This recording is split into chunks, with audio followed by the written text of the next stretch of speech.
São 8 horas e 13 minutos, nós estamos recebendo para conversar conosco nessa edição do Jornal da Bandeirantes Gente, nesse sábado, dia 1º de junho de 2024, o jornalista Osíris Marins, que é o apresentador do Jornal Gente, da Rádio Bandeirantes de Porto Alegre e também do programa O Tempo Real, que vai ao ar todas as tardes pela RB, na capital do sul do país, com transmissão também para outras cidades do estado e transmissão também pela internet para quem está no mundo todo acompanhar. O Osíris é o jornalista mais experiente do Grupo Bandeirantes de Comunicação, com mais tempo de atuação, e está aqui conosco para compartilhar um pouco dos desafios do trabalho jornalístico diante dessa tragédia que há um mês assola o estado que fica mais ao sul do nosso território. Osíris, é um prazer te receber aqui nessa edição do Jornal Gente para conversar um pouco com os nossos ouvintes. Bom dia para você.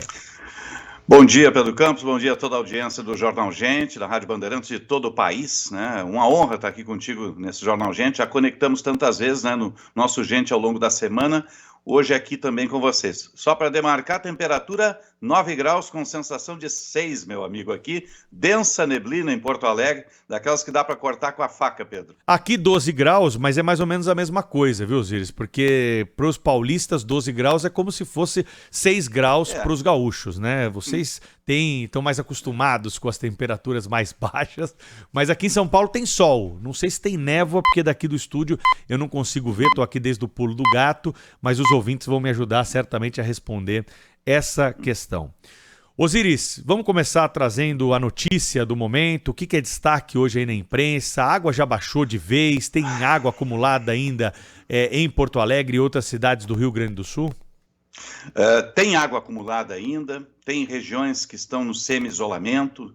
Nós vivenciamos aí, esse é o 33º dia dos dias que nunca acabam, que acabam se sucedendo, infelizmente, né?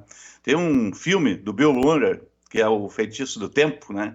Em que ele é um meteorologista e todos os dias ele acorda e é sempre o mesmo dia, vai se sucedendo, né? A gente se sente um pouco dentro desta bolha, nesse processo, na maior catástrofe climática já vivenciada no estado do Rio Grande do Sul. A principal manchete hoje tem respeito à retomada, à limpeza da cidade, o entulho, que são toneladas e toneladas. Quando a gente fala entulho, não é um lixo normal, são móveis, são televisores, são parte da vida das pessoas, são parte das economias também, das empresas que se foram com a água. E em 5 regiões, agora 6 regiões do estado, né? Nós temos Vale do Rio Pardo, temos região central, Vale do Taquari, região metropolitana de Porto Alegre, a capital e a zona sul do estado também, que foi impactada, Pelotas e Rio Grande, porque toda a água que passa aqui pelo Lago Guaíba, o Rio Guaíba, acaba desembocando Lagoa dos Patos e pegando a Zona Sul, na saída para o mar, que é Pelotas, Rio Grande, a minha terra, e também São Lourenço, né? Então, as pessoas estão voltando aos poucos, nas regiões que ainda precisam voltar. Há um fenômeno em Porto Alegre, que mesmo com a chuva cessando, e o rio voltando à cota de 3 metros, lembrando que ele superou 5,70, na maior cheia histórica, né? 5,70, quando a cota de extravasamento é 6, né? Mas o sistema não funcionou.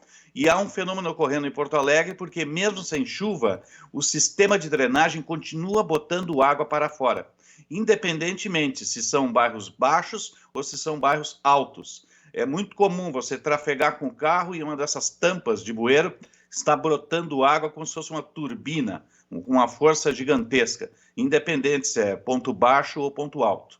Mas as pessoas, quem pode está voltando, está limpando, o cenário é aterrador. Eu dei uma passeada ontem à noite ainda de bicicleta pela orla, no trecho que se consegue ainda, né? E é muito triste, a cidade está triste porque tem muito entulho, muita sujeira, mas há uma vontade muito grande, uma força muito grande, há uma integração das forças públicas também nessa retomada, que vai precisar muito tempo mesmo, porque diferentemente da pandemia, quando nós tínhamos perdas de vidas, agora nós temos perdas de vidas e perdas de estruturas totais. Só para se ter uma ideia, Pedro, ainda temos 111 bloqueios de rodovias no estado, com liberações parciais. São pontes que se foram, são estradas que se foram porque a água levou, são as mais diversas conexões que acabaram sendo interrompidas. A capital, que já chegou a estar completamente isolada, Hoje ela tem uma parcial mobilidade, porque a rodoviária é improvisada, o aeroporto não existe e as saídas de Porto Alegre são 2 apenas, improvisadas também, feitas num chamado corredor humanitário, que agora também é franqueado para os carros civis poderem sair e se deslocar na região metropolitana. Esta semana nós vivenciamos algo que não víamos há muito tempo, Pedro Campos e os nossos ouvintes, que era a pista do Salgado Filho. Por força da colocação de bombas de arrozeiros do Rio Grande do Sul, bombas que foram colocadas, a pista acabou aparecendo parcialmente e revelando o esfarelamento da pista, revelando os estragos, dando conta de que teremos aí um longo caminho para a retomada do nosso aeroporto Salgado Filho. E quando falei em áreas que ainda permanecem água, a nossa zona norte ainda tem dificuldade, a água baixou, mas não o suficiente, há um cenário aterrador, desolador, é uma região um pouco mais pobre da capital, mas também tem alguma classe média, não estamos aqui tratando de subhabitações, estamos aqui falando de prédios de 10, de 4, de 6 andares, onde ao longo de todo o processo da crise climática, do desastre, da tragédia, as pessoas foram resgatadas, muitas ficaram ilhadas, sem água, sem luz, mas com estoque de comida, e agora que estão começando a ter algum tipo de mobilidade, mas assim mesmo com uma dificuldade logística muito grande. É um cenário difícil, impõe a todos nós uma resiliência gigantesca. O Pedro me conhece, quem me conhece daqui também sabe que eu já fiz os mais diversos tipos de cobertura na vida, né?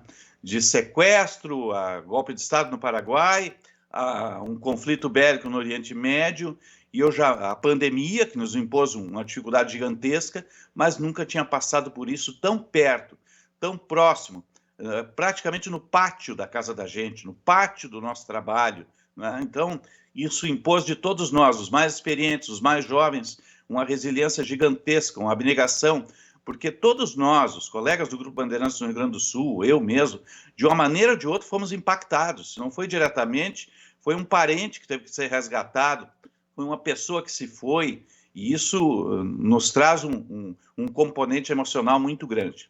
Pedro, vou contar uma história do tempo real de ontem, tá? Que não é incomum, aconteceu, e ontem foi pesado, porque eu estava entrevistando o prefeito de Cruzeiro do Sul, que a minha ideia nos últimos 4 dias é, fechando os 3 meses, o que está sendo direcionado nessas regiões mais atingidas. Cruzeiro do Sul, no Vale do Taquari, e ali a água levou tudo, levou muitas cidades, levou Mussum, Roca Salles, Arroio do Meio, e Cruzeiro do Sul praticamente desapareceu.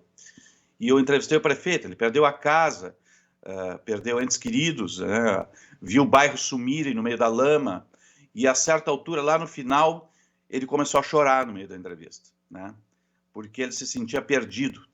E aí você tem que ter uma força emocional gigantesca, abraçar aquele cidadão, dizer que a gente vai lá, que ele não está sozinho, o governo federal está lá, o Estado está lá também, mas ele acabou desabando. E somos seres humanos, não está proibido chorar, não está proibido abraçar na solidariedade. Acho que o papel do jornalismo é esse também, né?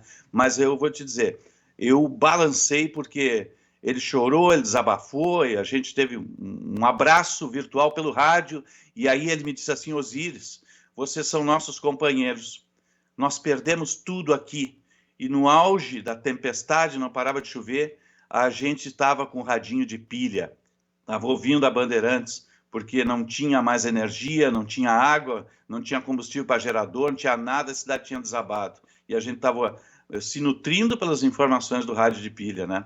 E aí a gente se emociona junto. São aspectos da nossa cobertura que nos exigem uma força gigantesca, mas que provam o valor do bom jornalismo, o valor da boa notícia, o valor dos veículos tradicionais que se reinventam. Estou com imagem aí no nosso Jornal Gente, que começou isso tudo lá na pandemia, né? Acho que é um momento para todos nós fazermos reflexões e aprimorarmos o nosso comportamento profissional, nosso comportamento pessoal, a solidariedade e o voluntariado, um dos grandes valores dessa tragédia toda, que ninguém queria, mas acabou despertando essas ações todas aqui no Rio Grande, Pedro. É verdade, né? E a gente sente aqui o objetivo dessa entrevista, né, Osíris, mais do que trazer o noticiário que nós estamos trazendo há um mês. Aliás, o noticiário que nós estamos trazendo graças à valorosa equipe da Rádio Bandeirantes de Porto Alegre, do Grupo Bandeirantes de Comunicação. de Porto Alegre, que, como você disse aí, tem se desdobrado para trazer informação, e o jornalista quer estar no local da notícia, o repórter precisa estar no local da notícia, sabe na sua missão perante a sociedade. Então, mas é claro que isso tem um custo, né? O corpo, a mente, e às vezes o nosso trabalho, por ser intelectual, ele deixa a mente muito mais cansada do que o corpo, né? Você tem um cansaço mental muitas vezes maior, principalmente para nós que estamos no estúdio, mais até do que os repórteres que se deslocam aí, do que um cansaço físico. Mas o objetivo era justamente esse, viu, Osiris? Trazer esses elementos que você está trazendo para nós. Eu queria saber como é que foi coordenar esse trabalho junto com o Guilherme Macalossi, com o Rezende, da televisão, que são profissionais aí que estão nessas funções de gerenciar essa equipe, o deslocamento. Eu imagino, tem local que não tinha mais nada, não tem hotel, não tem restaurante. Como que você mandar uma equipe, por exemplo, para um local desse? Quais são os cuidados que são tomados e o que foi feito para trazer toda essa notícia ao longo desse mês? São cuidados logísticos que precisam ser tomados, porque tem que se preservar a integridade das pessoas. Eu sempre digo para eles, olha, não está mais na hora de entrar na água, vamos se preservar. O pessoal tem EPIs, tem o que a gente chama de jardineira, que é uma roupa com botas que vai até a altura do peito, e no início eles entravam na água também. Mas antes disso, Pedro, eu quero fazer um agradecimento muito especial pelo reforço que vocês do Grupo Bandeirantes em São Paulo nos remeteram, com colegas também experientes, profissionais. A Maria Cecília Kramer, que já foi nossa aqui, coordenadora e gerente da TV também, veio para cá. O Santucci, meu amigo Santucci, veio de Curitiba, se agregou aqui. A Trepton, o Felipe, tantos outros que vieram e também se agregaram a essa equipe, dando corpo a ela. É um momento que os mais experientes têm que orientar justamente os mais jovens. E você falou, remeter a áreas longínquas, a áreas que depois acabaram ficando no isolamento. Aconteceu isso conosco. Nosso colega, o Matheus Goulart, o repórter cinematográfico o Rogério Aguiar também, acabaram ficando isolados numa das cidades do Vale do Taquari. Porque simplesmente eles entraram na cidade e o rio veio e levou a estrada, levou a ponte, levou tudo. Vão de mais de 15 metros, né, 20 metros. Então, numa dificuldade, eles acabaram ficando lá e abrigados nos primeiros dias por uma casa de familiares, de família, uma casa local, né, que deu abrigo. A gente fez essas conexões todas, né? Mas sempre que remetemos alguém para um local, tem que ter a estrutura, a condição de segurança, isso é primordial, e a condição sanitária, porque isso também tem que ser levado em conta numa tragédia dessas. O ambiente sanitário acaba se degradando, então tem que ter esse cuidado. E com relação a conteúdo, os mais jovens, você conhece a nossa redação, é muito jovem, todos eles tiveram, como eu digo para eles, vocês têm o batismo de fogo na guerra, não teve antessala da guerra, não teve antessala do teatro operacional, foram para a rua, desempenharam, e Pedro, nós temos no mínimo 5 colegas, 5, que estavam diretamente impactados. Eles moravam na área de tragédia, moravam em Canoas, né? Moravam em São Leopoldo. Canoas é devastada, é aqui ao lado de Porto Alegre, você conhece onde está operando a base aérea e a pista improvisada. E Canoas teve um bairro que foi varrido, o bairro Matias Velho. São 100 mil pessoas que moram ali. Canoas hoje é quem tem mais mortos no estado, são 26 mortos, né? É o maior abrigo de pessoas junto à Universidade da Ubra, com quase 6 mil pessoas, né? No auge teve 6 mil pessoas. Imagine 6 mil pessoas acolhidas num espaço, né? Por aí 20, 25 dias direto, sem muita perspectiva, porque a água demorou a baixar e ainda tem água lá na Matias Velho, né?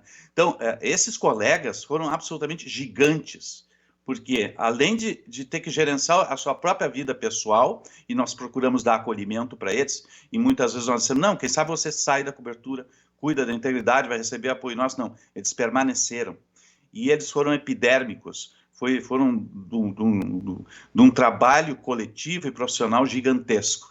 Então, acho que ganharam corpo, hoje estão com a vida um pouco mais resolvida nesses processos todos onde estão, né? E receberam o acolhimento de toda a nossa redação. Quis o destino que nós estivéssemos num local muito seguro, que é o Tecnopuc, no coração da nossa Pontifícia Universidade Católica, no Polo Tecnológico, onde nos mudamos há pouco tempo, você conhece a sede. e ali nós tínhamos água, tínhamos energia, tínhamos geradores, né? Então conseguimos continuar transmitindo nos veículos do Grupo Bandeirantes com conteúdo, modificamos nossa grade, integramos com a TV, integramos com a co-irmã Band News, juntamos as forças para fazer uma cobertura de fôlego, com estes jovens na linha de frente, todos eles com muito valor mesmo. E quem eu rendo palmas e homenagens, né? Porque a gente aprende com ele todos os dias. E esse desafio da logística, do Rezende, do Macalossi, de todos, né? Isso também, eles demonstraram um cuidado pessoal com os profissionais, e tem que ser tido isso, né? E fora de série, né? Sempre encaixar a logística de acordo com segurança, condição sanitária e a capacidade de cobertura, né? Porque tem que ser levado ao ouvinte todos os meandros de tudo que estava acontecendo. E a gente sabia o papel que nós tínhamos e que estávamos sendo ouvidos no interior, nas outras 4 regiões, além da capital e região metropolitana, né? E o papel que tínhamos em informar, prestação de serviço, chamar o voluntariado. Em determinado momento o voluntariado começou a cessar, porque as pessoas também se esgotam, né? E elas têm que ser trocadas, revezadas, como as equipes de jornalismo.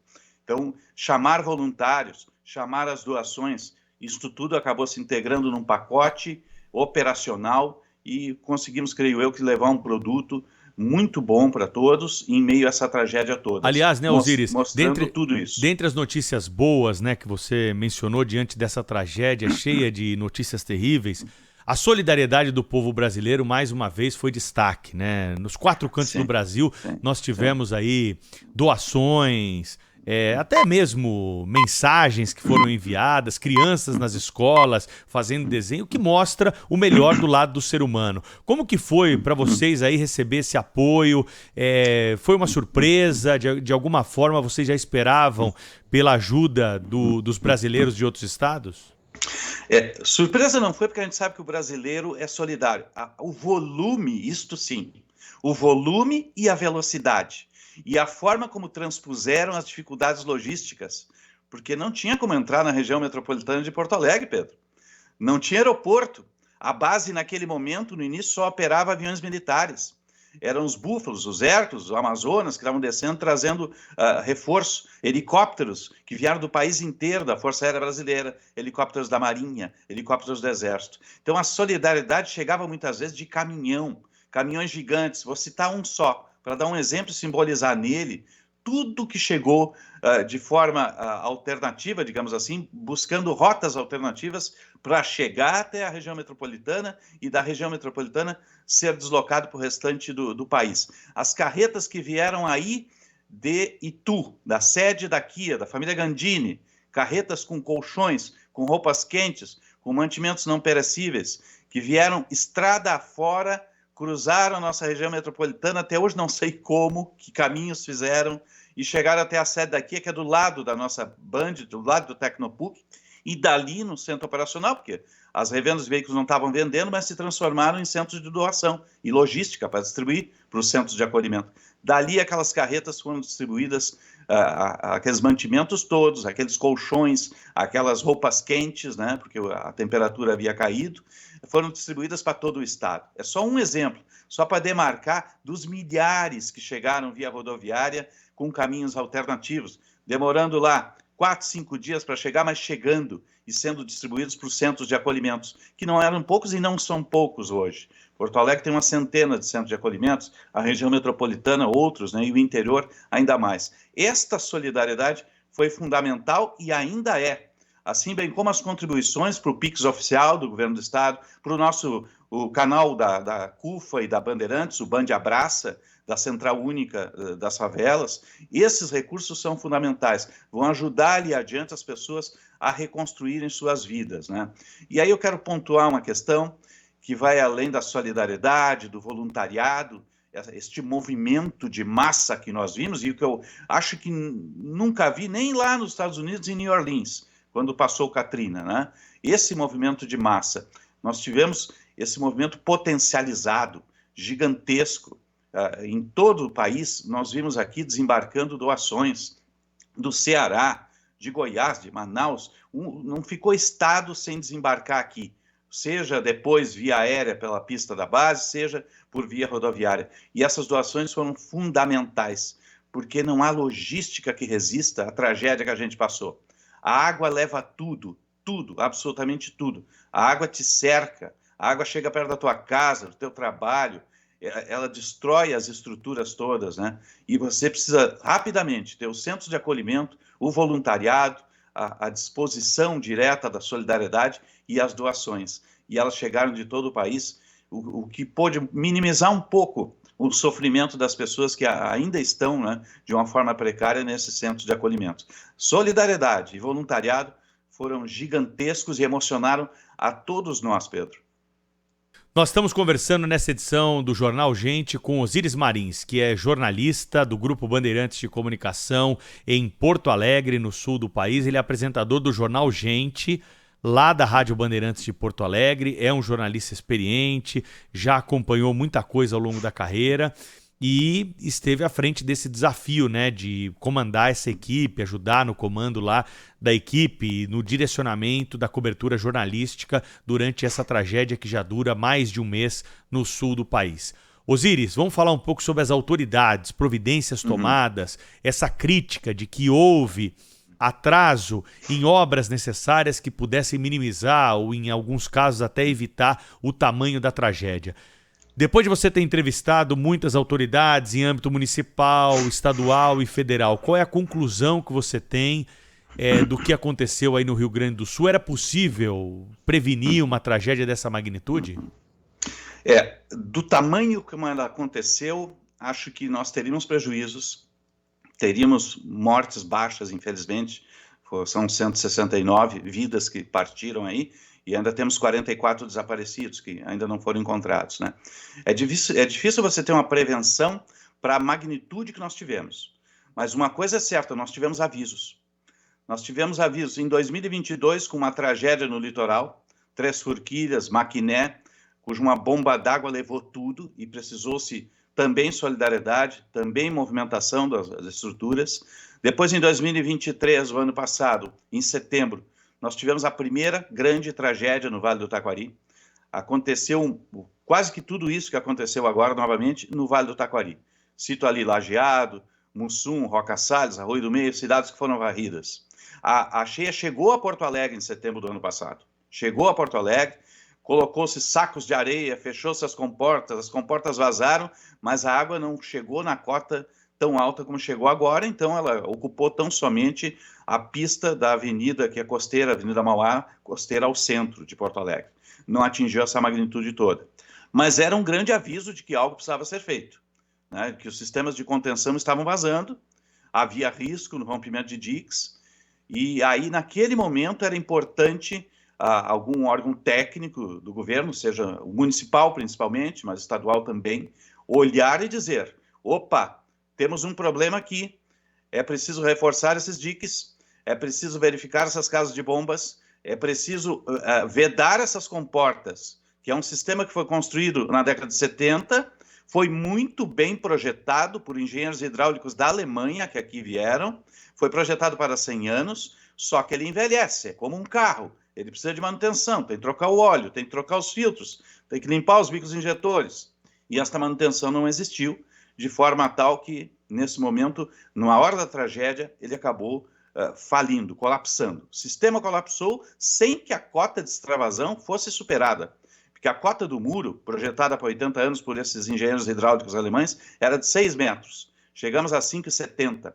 E nós tivemos a cidade inundada simplesmente por ou rompimento de diques ou por falha das subestações de bombeamento, que em vez de bombearem água para fora, bombearam água para dentro, que é um troço maluco isso, né? Mas essas coisas podiam ter sido evitadas. Teríamos a inundação, mas não seria tão grande. Não teríamos tantos bairros impactados. Poderia ter sido também projetado um sistema de limpeza do sistema de drenagem, dos esgotos todos, para que eles não voltassem para dentro da cidade. Isso deixou de ser feito. E nós temos que aprender a entender os avisos da natureza. Não é isolado, o planeta passa por essas mudanças. Tivemos 12 tornados em sequência nos Estados Unidos. Tivemos aí, no Oriente Médio, uma cidade inteira inundada no meio do deserto, né? São coisas que perpassam. Também instabilidades climáticas no Japão. O planeta está mudando, não é pontual. Nós temos que entender isso, né? Quando você desmata a mata ciliar no Vale do Taquari, né? E o rio ele desce sem o obstáculo das árvores, ele ganha mais velocidade, ele sai da caixa, ele passa por cima de cidades que estão na curva do rio, e ele chega com muita vazão aqui em Porto Alegre, no nosso Rio Guaíba, no nosso Lago Guaíba. Então, tudo isso está integrado. Eu entrevistei um hidrólogo, um engenheiro hidráulico também, do Instituto de Hidráulica da nossa Universidade Federal do Rio Grande do Sul, e ele disse, isso na TV Bandeirantes, o nosso Rio Grande que dá certo, reconstrução, que estamos levando a cabo todos os sábados, e ele disse, Osíris, o investimento mais barato é plantar essa mata ciliar da encosta do Rio Taquari e da encosta dos outros rios. Em 1 ano e meio ela cresceu e servirá de anteparo. Isto é o mais rápido que pode ser feito, além, obviamente, do reforço dos sistemas todos, né? Acho que as autoridades públicas podiam ter sentido os avisos, né? E imediatamente o que aconteceu em setembro do ano passado, produzir um diagnóstico e ações rápidas para que simplesmente, pelo menos, as casas de bombas de Porto Alegre funcionassem. Não pode, na largada, você ter 23 casas de bombas e só 3 funcionarem. Aí não é a culpa do sistema, aí é culpa da manutenção, né? Aí falhou o mecânico, né? Aí falhou o chefe do mecânico do carro, né? Então, essas coisas são mais ou menos óbvias, e isso cabe ao gestor público demandar, né? E não é por falta de dinheiro, não. Porque dinheiro tem, a autarquia aqui de águas e esgotos tem dinheiro, inclusive aplicado, R$500 milhão aplicado. Então, poderia ter sido usado. E até numa emergência, se contrata crédito, se usa dinheiro para tantas outras coisas, né? Esperamos que agora isso seja superado, que essas coisas todas sejam feitas. Claro, aparece muito engenheiro de obra pronta. A gente não faz caça às bruxas, não faz bando de inquérito, mas a gente precisa aprontar responsabilidades, tem que ser sério em todos os níveis, federal, estadual e municipal. Isso é como acidente de avião, Pedro. Não tem um fator só, são vários que culminam pela queda da aeronave, né? A nossa tragédia é múltiplo fator e múltiplos responsáveis. E isso a gente não pode deixar de não apontar. Muito legal essa conversa com o Osíris Marins, os ouvintes estão gostando, acho que a gente conseguiu responder muitas das perguntas que chegaram aqui sobre os desafios colocados por uma cobertura jornalística dessa magnitude. E para encerrar a entrevista aqui, eu quero colocar uma música para você, Osíris Marins. Opa, vamos ver. Guardei o amor que sempre quis mostrar, o amor que vive em mim, vem visitar. Não são só produções jornalísticas que marcam, né, a carreira e os feitos de Osíris Marins, né? Tem um feito dos mais importantes, que é esse aqui, ó. Quem acolher o que ele tem e traz quem entender. Pra quem não sabe, Osíris Marins é o pai do Eduardo Schuller, é o grande nome da música gaúcha. Como é que chama a banda lá, Osíris? A banda é Colomi, ele é o baterista do Nando Reis, né? Essa música é Nando Reis mais Colomi, né? No caso, né? Que é com o Sebastião Reis, o filho do Nando, o Pedro, que era aqui do condomínio, amigo de infância dele, e o Eduardo, né? Que eles chamam de Schuller. O Schuller é o baterista, né? Então, aliás, ele estava em Guaxupé, fazendo show na sexta.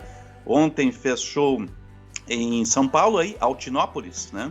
E hoje vai fazer show em Minas Gerais novamente. Está na estrada ele, não vejo ele há 3 meses, a gente se vê só por videochamadas, né? Ontem ele fez um vídeo, o pessoal de toda a banda lá no show do Nando mandaram um vídeo à noite, né? E em breve, se Deus quiser, ele vai estar vindo aqui visitar a família. Tá todo mundo em segurança já, ele ficou muito preocupado, os guris da banda também. Ele é um orgulho. Ele era o filho do Osíris Marins. Hoje eu sou o pai do Schuller, como eles dizem, né? Hoje ele é o craque da família, o nosso orgulho aqui, né?